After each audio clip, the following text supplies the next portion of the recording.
আপনার ভিডিওতে ভিউ কি করে দেখবেন, তো সেই বিষয় নিয়ে আজকে ছোট্ট একটা ভিডিও। আমরা অনেকেই জানি যে ফেসবুক আপডেট নেওয়ার কারণে আপনার ভিউ দেখা যায় না। তো অনেকেই আমরা ভিডিও ছাড়ি, পিক ছাড়ি, পোস্ট করি, তো ভিউ দেখতে পারি না। তো ভিউ দেখার যে নিয়মটা সেটা আমি আপনাদেরকে আজকে দেখাবো। আপনি ভিডিও ছাড়লে, এখন লং ভিডিও ছাড়েন, যে কোনো ভিডিও ছাড়লে ওইটা রিলস আকারে মানে রিলস আকারে যাবে। এটা হচ্ছে ফেসবুক আপডেট নেওয়ার পরে এই নিয়ম করছে। তো আপনি এই আপনার যে ভিডিও ছাড়েন, এই ভিডিওগুলোর ভিউ আপনি দেখতে পারবেন, কিন্তু এছাড়া আপনার পিক বা কোনো লেখে যদি কোনো কিছু পোস্ট করেন বা আপনি যদি স্টোরি ছাড়েন, এগুলোর ভিউ দেখা যাবে না। কিন্তু আপনি আপনার ভিডিওর যে আছে, যে ভিউ, এটা আপনি দেখতে পারবেন। এবং এটা কিভাবে দেখবেন সেই নিয়মটা আমি আপনাদেরকে দেখাবো।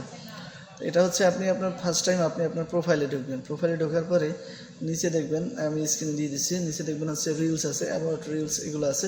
তো আপনি রিলস অপশনে ক্লিক করবেন। রিলস অপশনে ক্লিক করার পরেই দেখবেন যে আপনার যে ভিডিওগুলো ছাড়ছেন, ভিডিওর কত ভিউ সেগুলো দেখতে পারবেন। এখান থেকে একটা ভিডিওতে আপনার কত করে ভিউ আসছে সেগুলো আপনি এখানে দেখতে পারবেন। তো আসসালামু আলাইকুম, এটুকু ছিল আজকের ভিডিও। অবশ্যই ভিডিওটি ভালো লাগলে লাইক, কমেন্ট এবং শেয়ার করে দেবেন এবং সবসময় পাশে থাকবেন এবং সাপোর্ট করবেন।